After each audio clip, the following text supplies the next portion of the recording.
Okay, so when we talk about AI training, it's not just about tech. It's about philosophy. And it turns out, an organization's core purpose, its very reason for being, completely splits how it approaches AI. We're talking two totally different paths here. One all about efficiency and automation, and the other about connection and, well, making things more human. Let's dig into what that actually looks like. All right, just so you know where we are, this is the second part of a much larger series.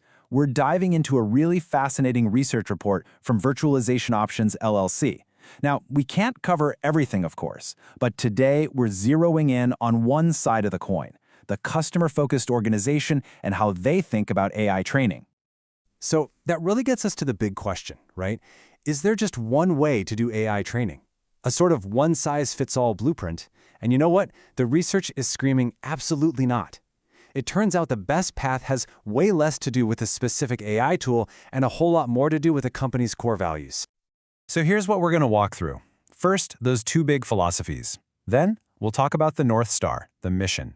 After that, the money side of things, the economics. Then, the all-important human-AI balance. And we'll wrap up with what it means to design for judgment. Let's get into it. Okay, first up, these two competing philosophies. And really, this isn't just about different tactics or software choices. We're talking about two fundamentally different worldviews on what AI is even for. That purpose? It defines absolutely everything else. And it all comes back to the mission, right? You could think of it as the company's North Star. What is it guiding everything? Is the end-all be-all goal to make shareholders happy with bigger returns? Or is it to create an unforgettable experience for the customer? Because that one decision, man, it sends ripples through everything else. So let's really define what we mean by a customer-focused organization, because that's our focus today. For these companies, the idea is that success, long-term success, comes from creating amazing customer experiences, building real relationships, and earning trust. The financial stuff, that's seen as the outcome of getting the customer part right, not the main objective itself. And boom, here's where you can really see the fork in the road. If you're customer-focused, your mission is all about enhancing the experience. So your AI training is going to prioritize anything that makes the customer's journey smoother, better, more positive. But if your mission is shareholder value, it's a whole different game. The AI training is laser-focused on things like streamlining operations, cutting costs, and anything that gives you a measurable productivity boost. It's all about that bottom line. See? Two completely different worlds. Okay, so how does this play out when it's time to actually write the checks?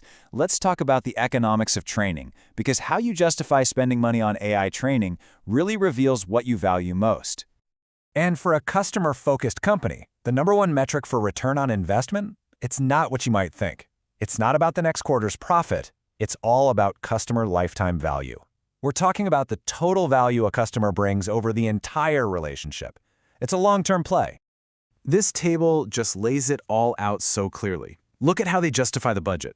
The customer-focused approach says this will lead to higher satisfaction and less churn. The shareholder value approach says this will give us immediate cost savings. The ROI? It shifts from that long-term customer lifetime value to hitting this quarter's financial targets. And the investment focus? It's the difference between building relationships for the long haul versus deploying something fast to get a quick win. All right, this next point is absolutely crucial. What is the role of the human in all of this? Is the AI there to automate their job and replace them, or is it there to augment them, to make them better at what they do? This might just be the biggest difference between these two philosophies. I love this quote from the research because it just nails it. The goal is to empower all customer-facing staff. It's not about the tech itself, it's about empowering the person holding the tool. It's about giving them the confidence and the know-how to use AI to make the customer's life better. So the core principle is simple: augmentation, not replacement. Think of the AI as a co-pilot. It handles the boring, repetitive tasks, it crunches the data, freeing up the human to do what humans do best: show empathy, creatively solve problems, and build a real connection. Now, this all sounds great, but let's be real, it is not easy. This augmentation strategy comes with its own massive set of challenges. I mean, how do you keep the customer experience from feeling dehumanized? How do you train your team to spot the AI's limitations, to know when it's just wrong? And the biggest one of all, how do you manage all this without destroying the customer trust you're working so hard to build? Which leads us perfectly into our last section. How in the world do you actually train for this? Because we're not just talking about teaching people which buttons to click. This is about designing for judgment. It's about training for nuance. And to get that human-AI balance right, the training has to be so much more than technical. It has to be built on scenario-based learning, on a real understanding of customer psychology. You're not just teaching a skill, you're trying to cultivate wisdom. So what does that training curriculum look like? It really breaks down into 3 key parts. First, you have to train for judgment, giving people the intuition to know when a human needs to step in. Second, you have to train them to recognize the AI's limitations. Just because an AI solution is logical doesn't mean it's the right solution for an emotional human being. And third, you have to train them to blend the insights they get from AI with genuine human empathy.